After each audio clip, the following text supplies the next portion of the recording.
az-zikra, ya, peringatan atau juga nasihat, yang tentunya nasihat ini bukan hanya ditujukan buat Bapak Ibu tapi juga bagi saya yang menyampaikan. Karena pada prinsipnya ad-dinu an-nasihat. Agama Islam ini adalah agama nasihat. Dan sekarang kita sedang berada di penghujung bulan suci Ramadan. Tidak terasa perasaan baru kemarin kita mengawali ibadah saum Ramadan kita, dan ternyata kita sekarang sudah memasuki hari yang ke-27 di bulan suci Ramadan 1445 Hijriah. Ada yang perlu kita ingat-ingat kembali Bapak Ibu, bahwasanya selain innamal a'malu binniyat, setiap amalan itu bergantung kepada niat kita, maka kita juga harus mengetahui bahwasanya innamal a'malu bil khawatim, bahwasanya amalan kita yang kita lakukan itu ditentukan di akhirnya. Karena ada orang yang ketika mengawali amalnya dia baik, tapi ujung-ujungnya jelek, ya. Nah, tentu kita tidak menginginkan hal seperti itu, karena Rasulullah Shallallahu Alaihi Wasallam sudah mengingatkan kita, inna ahadakum la ya'malu bi amali ahlil jannah. Sungguh kata Rasul, ada salah seorang di antara kalian yang ketika hidup di dunia dia melakukan pekerjaan ahli surga, ahli ibadah, berjamaah di masjid, tilawahnya tidak pernah ketinggalan. Tapi apa yang terjadi Bapak Ibu? Fayasbiqu alaihil kitab. Takdir Allah, ketentuan Allah mendahului dia. Sebelum dia meninggal dunia, fayamalu bi'amali ahlin nar. Dia melakukan pekerjaan ahli neraka. Fayadkhuluha, akhirnya dia pun masuk neraka. Nauzubillah.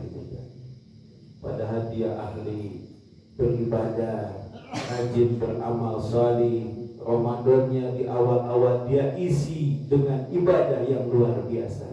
Ya. Di hadis itu disebutkan hatta yakuna bainahu wa bainaha illa dhira, sehingga antara dia dan surga itu tinggal satu hasta.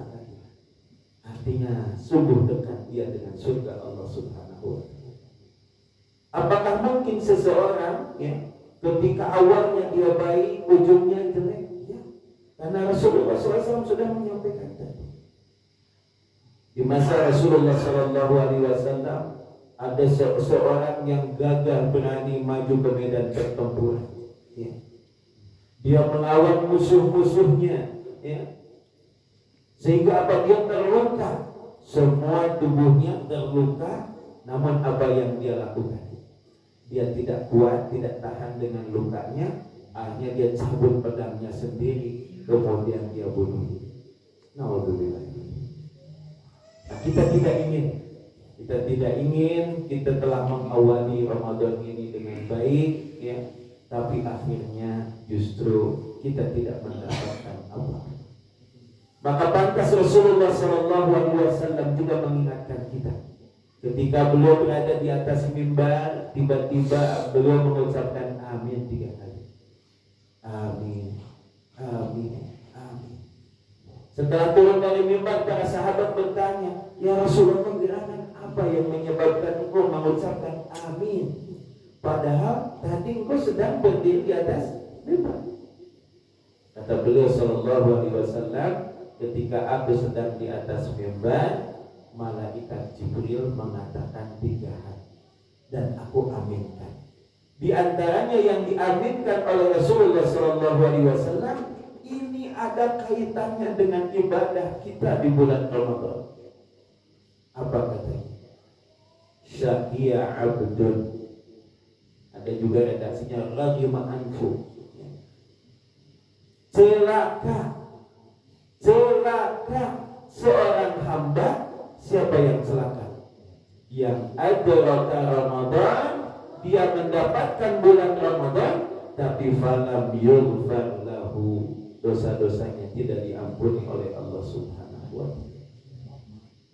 Oleh karenanya Bapak Ibu sekalian, ketika istri beliau Aisyah radhiyallahu anha setelah mendengar tentang keutamaan Lailatul Qadar, Aisyah radhiyallahu anha bertanya kepada beliau sallallahu alaihi wasallam, "Ya Rasulullah, apa yang harus aku ucapkan ketika aku mendapatkan Lailatul Qadar itu?"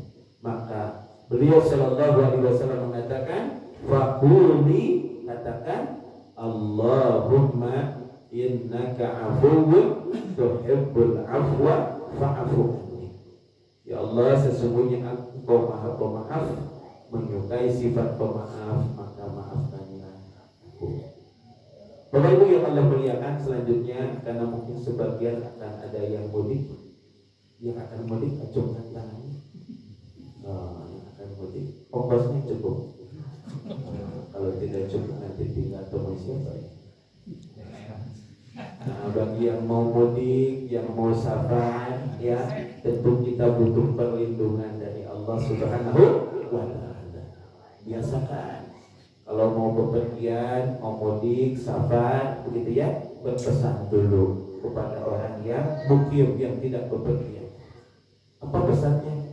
Astaudiukumullah alladzi la tadhi'u wada'i'u. Aku titipkan kalian kepada Allah yang tidak pernah menyia-nyiakan titipannya. Jadi sebelum titip sesuatu ke Pak RW, ke Pak RW, Pak RT, siapa, titip itu kepada siapa dulu? Allah Subhanahu wa Ta'ala. Kita titipkan semua ya, kepada Allah Azza wa Jalla, karena Allah tidak pernah menyia-nyiakan titipannya. Nah, ini ada bekalnya yang mau bekerja. Berbatas senantiasa ngebelah ketika doa. Ayo doa